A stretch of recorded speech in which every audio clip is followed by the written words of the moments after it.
So everyone thinks that terrorism is the worst thing about having mass Muslim migration to your country, and I'm afraid I disagree. Terrorism, thanks to our security services and intelligence agencies, doesn't happen all that often, despite the attempts of jihadists to make it happen all that often. Things like this happen all that often. Really, really regularly. And this is just one example, obviously. Muslim gang attacked strangers because they were white non-Muslims in city centre rampage. Brilliant. That's wonderful. That's only something that the residents of Bolton have to deal with. I mean, do you think that there are no other incidents of Muslim gangs doing things? This is just one example that I'm pulling out off my head because this came up the other day in the news. So a group of Muslim men attacked strangers because they were white non-Muslims in a drunken rampage through a city centre. 3 Bolton Muslims targeted 3 unknown men before 2 of them set upon Gary Bohanna when he revealed he was a Christian. One witness feared that the trio might be ISIS terrorists. Counter-terrorism officers then raided the homes of the 3 men in Bolton. They're not terrorists. They're just drunken Muslims. Which they shouldn't be, obviously. I'm sure that they'll go and do whatever the Muslim equivalent of confession is. But this is a serious problem, isn't it? They're like, well, non-Muslims can get fucked. We're going to go beat them up. But what can be done about this? What should be done about this? You've just got an angry group of young men who are just attacking anyone who aren't Muslims. And that's the reason that they're doing it. I mean, it's incredibly prejudicial. Do I need to explain that? I'm sure I don't. It's obvious that these people have a problem, and that we have a problem with these people, right? Thankfully, they were brought to trial, and the judge called the attacks in the Liverpool city centre a disgraceful and sustained campaign of violence carried out on the streets of this city. Yeah, okay, but let's talk about the identitarian nature of it.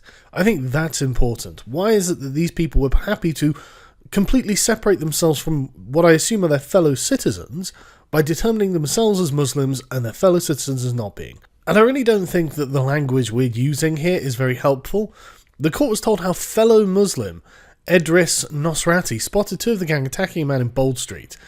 And he was concerned because one of them seemed to be using racist language talking about Muslims and Christians. Does he want to be called a fellow Muslim? Does he want to be just lumped into their gang? One of them came up to Mr. Nosrati and said, "Are you a Muslim?"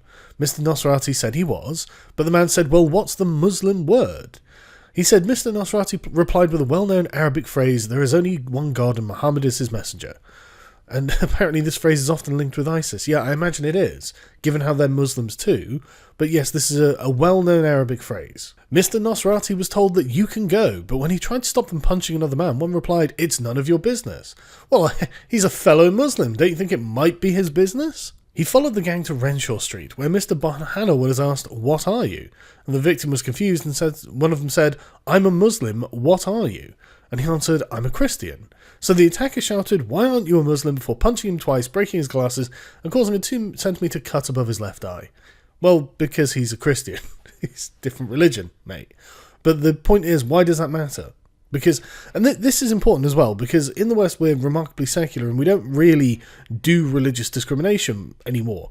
We've got no word to say that what you are if you're against a religion. We haven't got a word for the sort of religious bigotry of Islam and Muslims. We don't have a word for it. We need a word for it. We need a way of describing these people.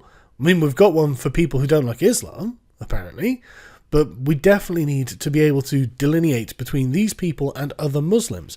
Because I don't like Islam as a philosophy, but as long as it's not, there are certain sects of Islam that don't produce violent criminals. We should be encouraging them. We should be delineating and distinguishing between them and other sects of Islam that do produce violent criminals, who are insistent and concerned about their identity as Muslims, and will go around beating people up for not being Muslims. And then, of course, they came across another guy and they were filming this, obviously, because why wouldn't you? You'd be remarkably proud of this day's work. But what I like about this is no racist comments were used. Oh, well, thank fuck. I was reading about this Muslim gang running around beating people up for just not being Muslim, and then I was thinking, oh god, but what if someone says something racist? Thankfully, that didn't happen, though. Farouk here is the assailant, is laughing as the victim fell, and he was not convicted of a racial or religious motive. Well, what the fuck was it then? What the fuck was his motive if it wasn't racial or religious? So one of them was called Mohammed, and he said he couldn't remember anything because he was so drunk. However, he confessed to targeting people because they were white and non-Muslim. He admitted filming it because he thought it was funny and described it as a laugh. Oh, well, that's brilliant. I've actually got a video coming up about this. I'm going to be talking about the moral franchise. This is the group of people to whom we give moral consideration, and people outside of that don't deserve any. And you can see here that this is a prime example of how the people outside of being Muslim didn't deserve his moral consideration. He thought it was funny to abuse them. It was just a laugh. So they ended up admitting racially or religiously aggravated assault and causing actual bodily harm. He was expelled from university but re-enrolled in Salford and asked for mercy to continue his studies. Why? Why should they give him any clemency in any way at this point? No, you seem to be a racist. You seem to be a bully. You seem to be part of a violent thug. So why would anyone give you any clemency on this? Why do you deserve it? So the judge said, the references to the fact that he was not a Muslim was made in you appeared to justify your actions because of certain beliefs you held. Yes. Yes, that's exactly it. There is a distinct in-group, out-group dichotomy amongst Muslims. They have terms for the Ummah and the Kuffar. These are two distinct groups who deserve different moral consideration in Islam. That makes Islam a inherently less moral stance, an inherently less moral philosophy than something like Christianity. One of the key points of Christianity was to extend the moral franchise to all human beings. This is why slavery died off in the Middle Ages in Western Europe, because Christians weren't supposed to own Christian slaves. Gave the slaves a good out, didn't it? That was in Liverpool, but this is in Rochdale, where a grooming gang had been molesting 13-year-old, 12-year-old girls for years.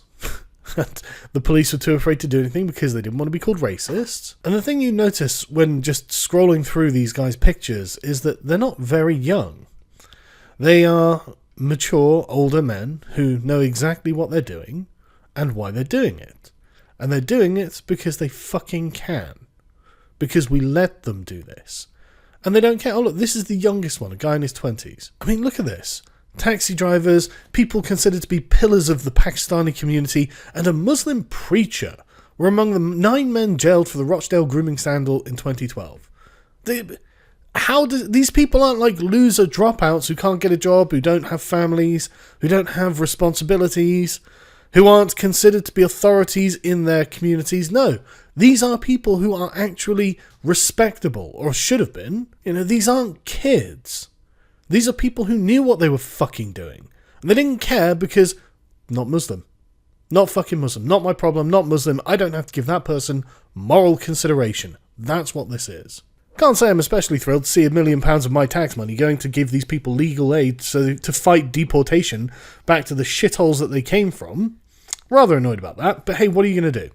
What I find interesting, though, is apparently the Muslim community is still in denial about Rochdale. And as always, I'll stress that this is not all Muslims, but it is some of them. I mean, Nazir Afzal, himself a Muslim, was the chief prosecutor of the Northwest who prosecuted the Rochdale gang and got them convicted. What happened to him? Oh, well, he got called a race traitor and a coconut, brown on the outside, white on the inside. Sounds familiar, doesn't it? But this is the thing. This isn't about, whether it's right or wrong to abuse these girls. Now it's about being part of a team. Now it's because, well, you're a traitor. You're a traitor to Islam. Is he? Is he a traitor to Islam for prosecuting a bunch of men who are molesting young girls? That's rather worrying, isn't it? It's worrying that seems to be the opinion of a bunch of people within the Rochdale Muslim community. You'd think they'd want to do something about that. But I do understand how racist and neo-fascist factions use such crimes to recruit more members. I don't think they need to use them to recruit. I think it just drives people to them. I think that playing with kid gloves with these people is really not helping. These people are often the victims of these Muslim gangs. I mean, Tommy Robinson is the example of this. He grew up being victimized by Muslim gangs. And that's what we've just seen here is just, these are the ones that make the news. Do you think that there aren't kids being beaten up right now because they're not Muslim and they just happen to be in what is now a majority Muslim area of their city, even though they've never moved house? Do you think they're not being bullied? Do you think they don't have problems? This thing happens all the time. And it's not just to the white communities either. One of my dear Hindu friends recently told me she hates Muslims. What an Islamophobe. Not me, of course, but the rest. Because you probably don't consider yourself part of a gang. Because in 2016, her daughter was sexually harassed and then assaulted by a group of young Muslim men in the northern town where she was a university student. She was too shaken and too ashamed to report the assault. Imagine my shock. I've known the family since we were in Uganda. I held this girl when she was a baby, made her birthday cake, sang her lullabies. I had no idea she had gone through this appalling violation until last week. When my friend told me about it, she barely contained her loathing for the followers of my faith. Well, I'm not fucking surprised, because it keeps happening. It's okay to do these things to non-believers. It doesn't matter, they're fucking non-believers. This is the main problem I have with Islam. It's not a universalist faith. It's very, very exclusionary. I mean, they're desperate to takfir anyone at any given time. Oh, that person's doing Islam in a way I don't do it. Well, they're not real Muslim. That's all we hear from the aggressive left and the Muslim apologists on TV. They're not real Muslims. No, they're all fucking real Muslims. All you have to do to be a Muslim is say, I am a Muslim. That's all you have to do. So you have to deal with the fact that your religion is pumping out all of these pieces of shit. Deal with it. Why is it our problem to deal with? Why is it... this not even our problem. This is some poor Hindu family's problem. And incidentally, this is a strange thing. We've had Hindus in Britain for decades, and they've not been a problem. No one complains about the Indians in Britain. No one says, oh, there are too many Hindus around. These Hindus are causing so many problems. And all the Sikhs, they're causing such problems. Not a damn word. Not a complaint. Not a single thing. Because they don't have an ideology and an identity that is there to make themselves seem better and make other people seem worse. Basically, what I'm saying is that Islam is inherently supremacist. And there's no getting around it. But I tell you what, I'm very much liking Yasmin Al-Bihai Brown's article here, because she's not pulling her punches.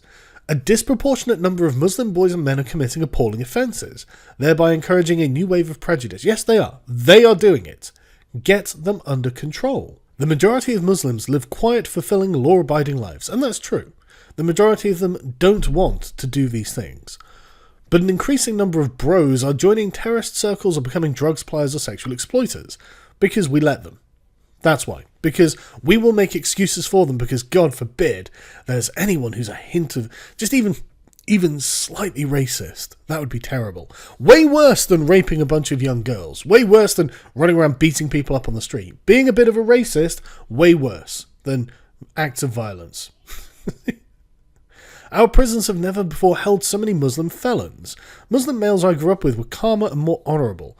I'm sure they were. Because you're a bit older, and back in the day, I don't imagine they were so concerned about racism, and they were probably more concerned about people actually being hurt. As criminal behaviour surges, an expanding set of excuses are put forth by Muslim families, community and religious leaders, and anti-racists. Yes, and all of these people can shut their fucking mouths and piss off, can't they? Because all they are, as you point out, are apologists. And honestly, Yasmin, you're doing a fantastic job with this article. This is actually brilliant. This can't go on. The apologists will not watch these films. They have never felt for the poor girls. They blame the victims. Most pray and fast and think that washes away all sins. Bravo, Yasmin. That is absolute music to my ears. They are exactly the problem. We are all complicit in this. Well, not we, but the British authorities, completely complicit. The Muslim community is completely complicit. Exactly as Yasmin is saying here. We pretend it's not happening, or we make excuses. No fucking excuses. The communities know what's happening. These communities aren't ignorant. They know what their brothers and sons are doing. So she says that we conscientious Muslims should start to examine and openly discuss the cultural values that created so many sexual predators who think white girls are meat. We must claim these girls as our daughters because they are. That's a good start. Some form of universalist interpretation of Islam is a damn good start. That's the fundamental point of moral difference. One philosophical tradition, the universalist one, doesn't produce grooming gangs that think that it's acceptable to go and rape young girls or beat up random people for not being part of their tribe, and the other thinks that it is acceptable. And they'll have a community that will make excuses. And will play the victim. and will cry racism and will cry all sorts of nonsense to obfuscate the fact that there is a serious problem in these communities and it has to be dealt with. And for some reason, just as a quick aside, one of the ringleaders of the child sex gangs in, where was it? Again, you don't know where it could be. It could be literally any. Oh, this is in Telford. Just it could be anywhere. And this is so consistent. This is dozens and dozens of cities across Britain where there are large populations of Muslims. These grooming gangs have occurred. Just it's shocking. But he got a 22-year prison sentence for his crimes, and he's going to be released 17 years early. Fucking why? The worst part is this article doesn't even tell us. We don't even know why he's being released. Why? No, I can't even imagine. Unsurprisingly, the victims are currently living in fear, wondering why he's being released so early, but hey, who fucking knows? Who knows? If you're bothered about this, you're probably just a fucking racist.